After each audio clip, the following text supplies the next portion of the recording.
My family attacked my husband over a false cheating accusation, ruining his life. Now the truth is out, and I hope for reconciliation. Hello, everyone. My husband, 35 male, and I, 30 female, married for 8 years, have been separated for the last 14 months. I need help and advice on how to rekindle our relationship. We are currently not on speaking terms, and all our arrangements go through our lawyers. But I will have an opportunity over Christmas to clear the air and set things straight, as he will be flying in from Sydney to spend time with the kids. So what happened? I received a Facebook message in September last year that my husband was talking and exchanging naked photos with other women on Tinder. We spoke on the phone for a bit, and the only proof she had was a screenshot of their conversations and his profile. Long story short, I downloaded Tinder and found his profile with his location less than 1 kilometer away. I was convinced that he was cheating, and we had a terrible fallout that evening, which led to my family coming over to calm the situation. But instead, it escalated when my brother punched and grabbed hold of my husband. The neighbors called the police, and my husband was asked to pack a few things and stay elsewhere for a while. We separated shortly after, and he has since moved to Sydney to be closer to his ailing father, but sees our kids for a weekend twice a month. Fast forward to the beginning of November this year, and my neighbor rocked up at my doorstep to tell me that her husband was catfishing women on dating apps using my husband's photos. He downloaded these photos from a MacBook that we lent him during COVID, and some of these photos were of an intimate nature and of me. The police are currently dealing with this. All of this has been relayed to my husband through his lawyer, but his response has been lukewarm, and he said we could talk about it over Christmas. I am so scared that we might be too far down the rabbit hole, and that he will likely push for a divorce, even though I know that we love each other deeply. But this took a massive toll on our mental health, finances, and the well-being of our 3 kids. What is the best way to approach him in December and make amends? TLDR, a neighbor used her husband's photos to catfish women on Tinder for naked photos. My husband and I separated because I thought he was cheating.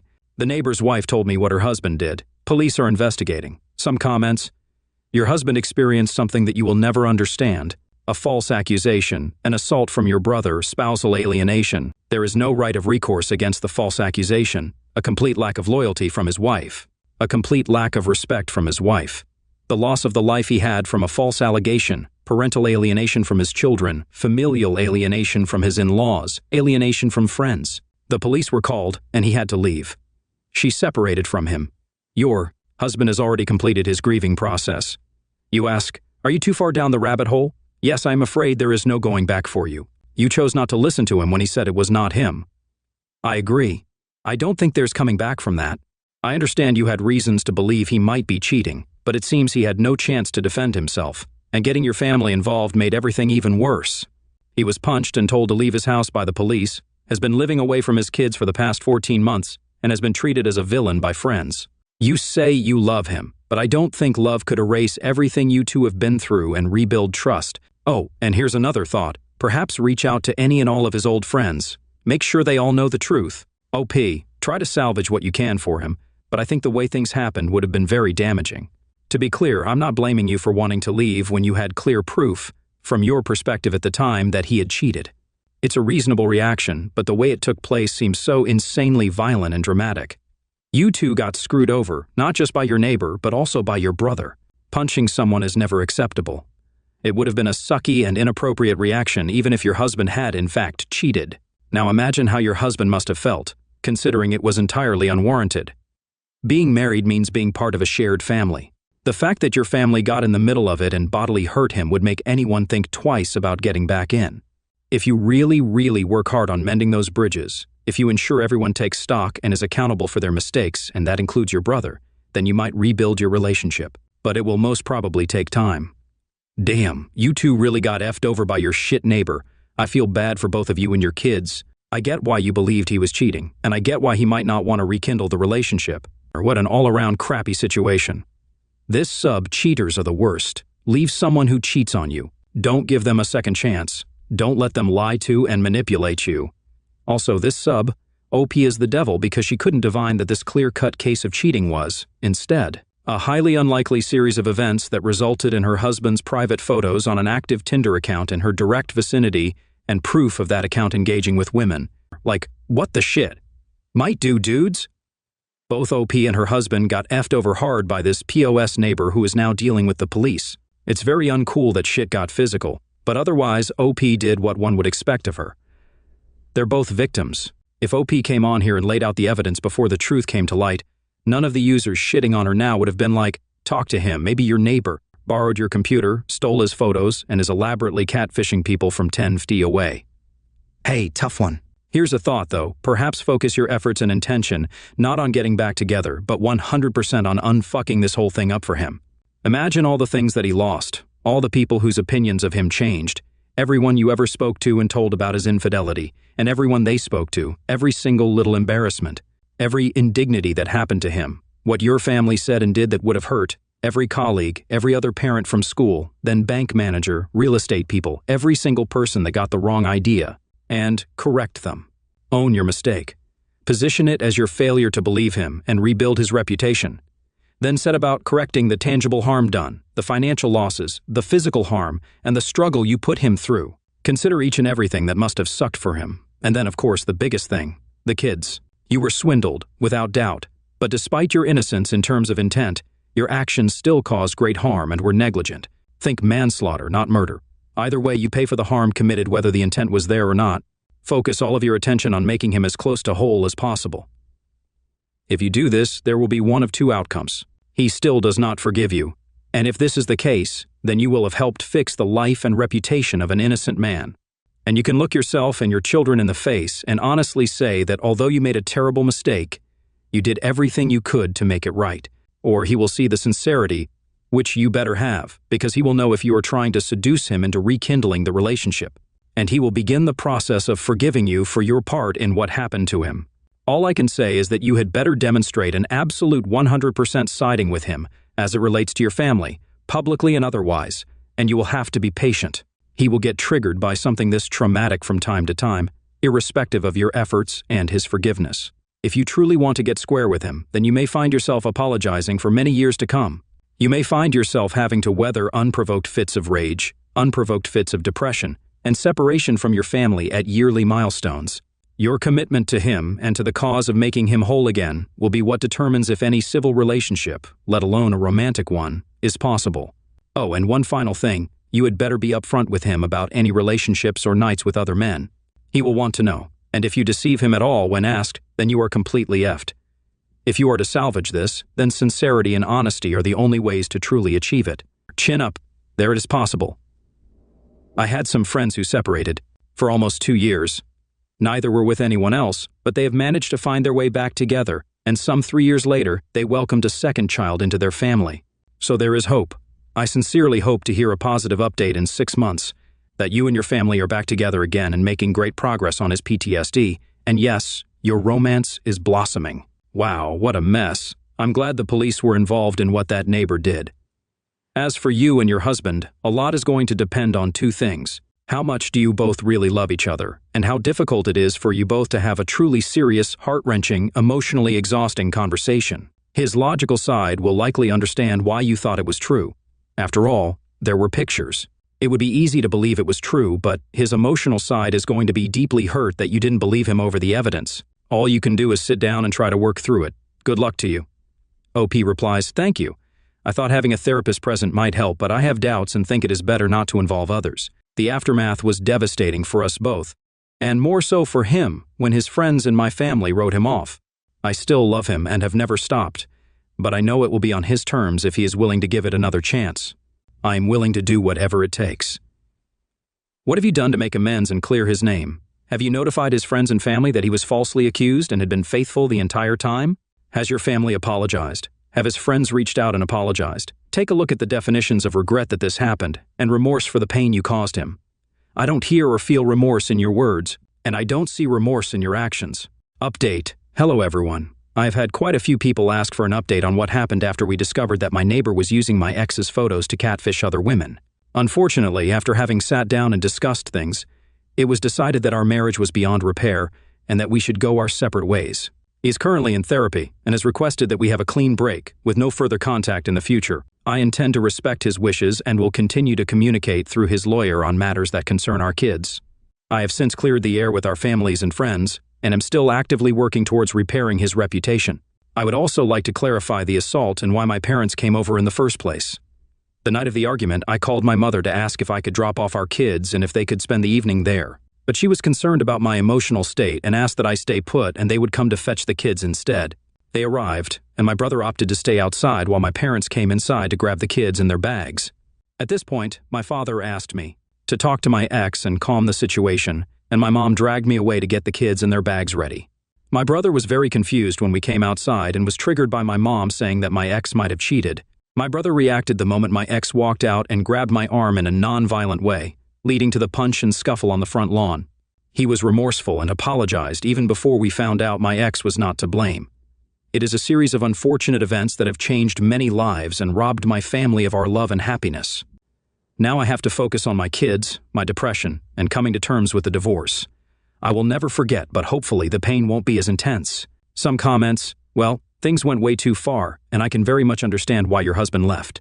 I would seriously consider cutting your brother out of your life for a while and also really considering your reaction to this and how it all went terribly wrong. That poor guy, he loses his marriage, his kids, gets assaulted, and his whole life turns upside down. My heart hurts for him. I can't imagine the grief and angst he's gone through. I remember the original post to this, and I predicted that your ex-husband wouldn't rekindle this. Too much damage has been done. You call it a scuffle on the front lawn? I mean, he was assaulted by your brother. I am praying for your ex, and I hope you can heal from this. Second story, OP, 15-year-old is pregnant, and OP doesn't know how to reveal that his older daughter is actually her biological mother. So, me 53 male and my wife, Rose 53 female, had our older daughter, Sarah 31 female, when we were 22. We were young and broke, but we managed, and now we raise Sarah the best we can. She got pregnant at 15. It was a very depressing time for her. She had to go to therapy and never told us anything about the father, which always upset her, so we never pushed the issue. She originally wanted to terminate, but kept canceling and eventually told us she wanted to give her up for adoption. But 5 months into the pregnancy, when she was discussing with a social worker a couple to adopt, the couple dropped out of the adoption. After trying to find more couples, Sarah asked us if we wanted to adopt. Me and Rose were both 38 at this point, and we had both been discussing having another child, so we ended up adopting our daughter, Ellie, when Sarah had her at 16. 2 years after Ellie, me and my wife had our son, Logan 13, biologically. Growing up, we always planned on telling Ellie she was adopted, but we knew that to tell her that. We had to tell her Sarah was her biological mother. Sarah never became close with Ellie, not even as siblings. She moved out after the birth and lived with Rose's sister. She has always shown sisterly love to her Logan, but never towards Ellie. There have always been conflicting feelings towards Sarah. I have seen posts on Sarah's Instagram where she posted a picture of what was supposed to be the 5 of us, but Ellie was cut out. I confronted her about this and she said it was too painful. However, a couple of years ago, she showed up drunk, begging us to let her see her daughter. We talked to her and let her stay, but we did not let her near Ellie since she was drunk. We found out from her husband that she had suffered several miscarriages and was told to consider a surrogate. She ended up doing that 4 years ago and has since had twins, Jack and Jill 3 male, who are biologically hers. Ellie has loved being an aunt to the twins, and Sarah has encouraged this with Ellie and has been inviting Ellie over to her house for family time with Logan, who loves being an uncle. We've asked Sarah that, in light of the twins and Ellie being close to them, wouldn't it be time to tell Ellie the truth? But Sarah keeps claiming she is not ready. Recently, Ellie came to us and told us she was pregnant. This time, it is a completely different situation. We have met the father. He is a childhood friend of hers, and they decided they wanted to lose their virginities to each other. We had the talk with Ellie long ago, as we did with Sarah. We approached the situation calmly and have since met with the father and his parents. Ellie is insistent on keeping the baby. She is 3 months along. We have not told Sarah yet. We do not know how to approach the situation, and we do not know how she will be able to take it. Me and my wife are considering telling Ellie the truth, but we need Sarah to be there. Relevant comments from the op, Hado. Did you ever consider Sarah was attacked, and that's why she never told you about the father, wanted to terminate, and is incredibly distant from her daughter because she is the offspring of the attacker? Just a passing thought. OP, yes, she has never said anything, but we have always suspected that is what happened. Her therapist would be the only person who knows, but whatever is said stays between them. Loneliness, please discuss contraception with your son if you haven't already. Also, why is her being pregnant a nudge to tell her she is your other daughter's biological child? Wouldn't that be a bit much just this second? Oh boy. Yeah, we might hold off on telling her, but at the same time, we don't know how Sarah will react to finding out Ellie is pregnant. We have had the talk with all 3 of our children about contraception. They didn't want to use protection the first time and thought being careful would not risk pregnancy. Transportation Fund 219. I did think of this right away. I wonder what will happen when one of them does an off-the-shelf DNA test. It will probably happen at some point. OP, I would not do a DNA test without Ellie knowing anything, because if Sarah was assaulted, I would not want him around Ellie. Update. So I decided to write an update as I'm still getting messages on this account. First, I want to address the main issue. I was wondering about advice on what to do after finding out that my daughter Ellie, 15, is pregnant, but that we had the exact same situation with her older sister Sarah, 31, who is actually Ellie's biological mother. Well, I decided to just focus on helping out Ellie, who is 4 months pregnant. We didn't want to stress her out by telling her about the adoption yet. In fact, we know we should have already told her a long time ago, despite Sarah's emotions on the matter. It's not like we even knew the details about Ellie's father, so that would have been Sarah's talk. But we, as Ellie's parents, still should have told her the truth when she was younger. A week after I made the post, Ellie told her family about the pregnancy. She had since told my parents, her boyfriend's grandparents, and then, of course, Sarah. Sarah didn't react well, but she told her she would support her. Of course, Sarah reached out to us after, very upset, but said she was ready to talk to Ellie first about the adoption with us, and she said that she wanted to tell Ellie about her father alone. We sat down and had a discussion. Ellie was, of course, upset, but calmed down after a while. She, of course, had questions about her father. Sarah had that discussion with her. At the time, I didn't know what she was told, and it was none of our business. But Ellie told us she knew who he was and said she didn't want to reach out, so we moved on after that. The other day, I got a call from my sister-in-law, Renee, 31, female, my brother's wife. She was angry and was asking what kind of sick idea Sarah was putting in Ellie's head. She started mentioning stuff about Ellie's adoption, so after I got her to calm down, she told me what happened. She claimed that Ellie had messaged my brother, Ethan, 32, and told him about the adoption and wanted to talk to him. This confused me because me and Ethan don't talk much. We were never really close because we are 21 years apart. He was my mother's late child, and he always got along with mine and our sister's kids, as they were all around the same age, and Ellie only saw him on the holidays. So telling him about the details of her life didn't make sense. Renee explained to me that Ellie claimed that Ethan was her father because that is what Sarah had told her, and told him that he was going to be a grandpa. I had to sit down for a while. I called Sarah, and we had a long conversation. She told me that yes, it was true that Ethan is Ellie's biological father. Sarah and Ethan were close when they were young. They were only 8 months apart. Sarah says that when they went through puberty, feelings changed, and that every time she went to her grandmother's, they would hide away from everyone and have their own time. Sarah was upset talking about this, but she told me that he never assaulted her and that it was always consensual. She never wanted to tell me because she was ashamed of the fact that the father of her baby was her uncle. I have since talked to Ethan as, well. He denied it to Ellie over text, but told me that it was true. We exchanged a few words back and forth. Even if this was consensual, how could he sleep with his own niece? He had all these reasons, but I was not hearing them. He knew of the pregnancy and being Ellie's father the whole time, and he never even bothered to step up to say anything. I have talked to Ellie about it. She says she was upset when she found out, but she always thought she looked like my stepdad's side of the family. It upset me when she mentioned that because honestly, I see it. It's pretty obvious now. I always knew that Ellie favored whoever her father was because she didn't look like anyone on our side, but I never suspected Ethan. My mother and stepdad have found out, and Ethan told Renee it was true. She is left with their kids to stay with her family. Ethan has tried to reach out to Ellie now, but I don't want her speaking to him. I'm still her father, and I don't think she is safe being in touch with him. Ellie has shown no interest in talking. I asked her why she reached out to him before talking to Sarah or us about it, and she said she just wanted to know his side of the story but feels betrayed for being lied to. Relevant comments. The commentator asks about the family tree to clarify relationships. OP. I apologize. The reason I was so specific about it is because it's the reason we have always been distant. My father died when I was 20, and we were all devastated. My mother was as well, but she told us months after my father died she was pregnant by a coworker. They married 3 months before Ethan was born.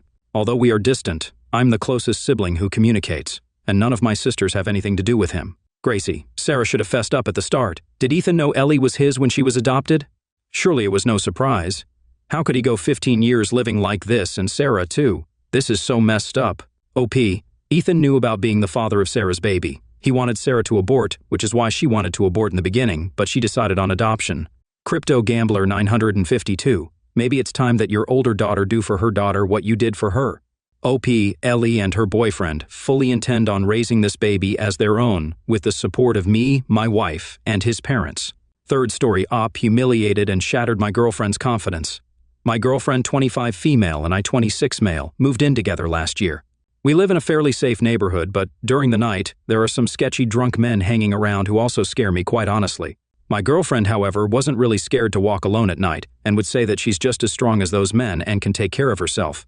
My GF is 5 feet 10 inches and works out 2 times a week. She's indeed very strong compared to most women, but she was obviously delusional to think that her strength was comparable to that of an average man. She would even go as far as saying that if someone should be worried about walking alone at night, then it should be me, as I'm a scrawny 5 feet 9 inches man. I thought this was one of the situations where it would be better to just shut up than be correct, so I mostly stopped showing my concerns to her. Yesterday, she went out with some of her friends and told me at 10:00 a.m. that she'd come alone via public transportation. She doesn't have a license. I told her that it's dangerous and I should come pick her up, but she insisted on coming by herself. I couldn't sleep till she came home an hour later. She was so angry at me for not trusting her that she could take care of herself. That was when I decided to demonstrate to her the disparity between the strength of men and women. She thought I was joking at first, but when she realized that I was dead serious, she happily took the opportunity to prove how wrong I was. I basically told her to ground me as hard as she could, and then I quickly got out of her grip and grounded her for several minutes till she surrendered. She cried a lot throughout this whole time, and I could also see the fear in her eyes, even though she knew very well that I would never hurt her. I humiliated her.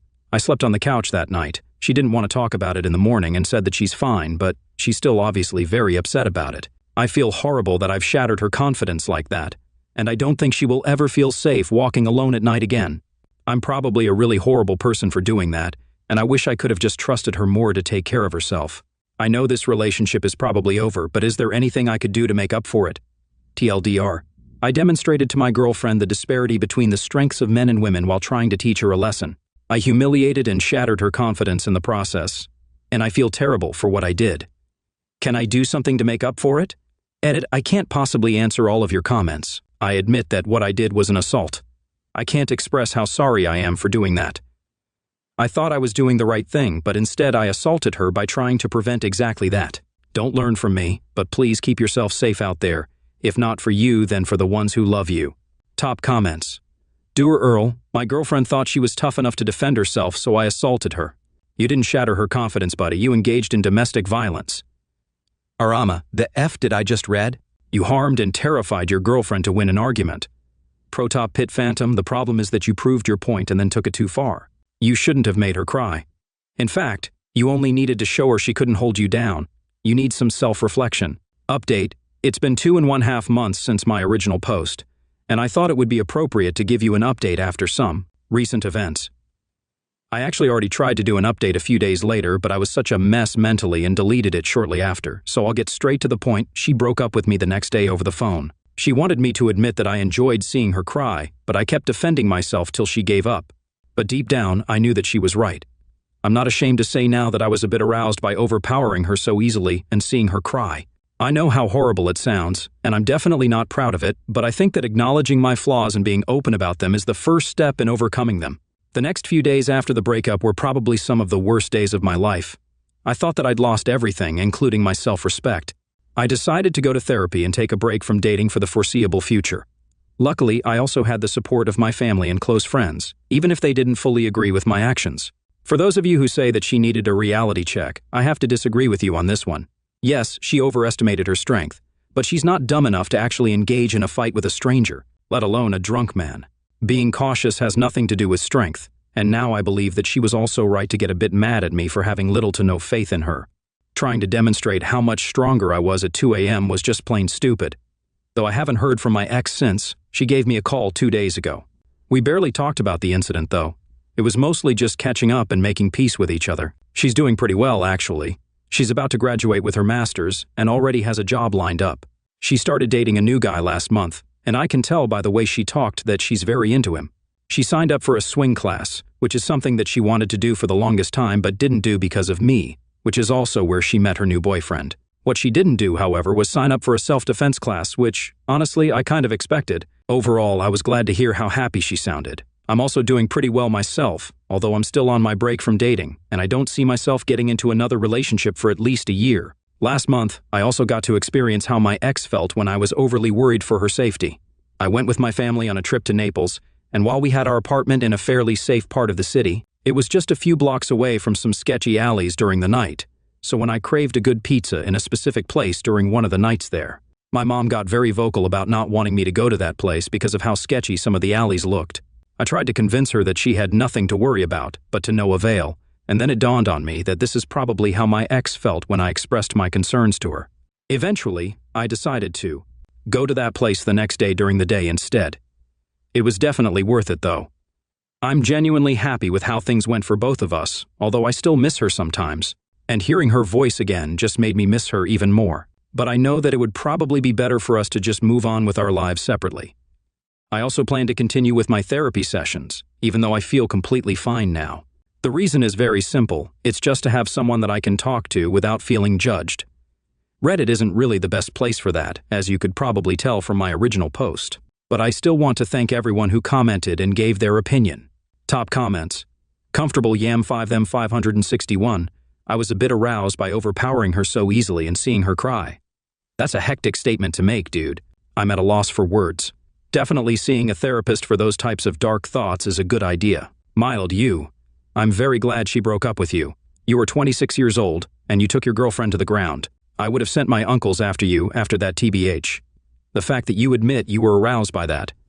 This is why we say all women will never be safe with men like you in the world. Thank you for watching the video. If you are interested in listening to these kinds of stories, we've got more in store for you. Simply subscribe to our channel, hit the like button, and share it with your friends.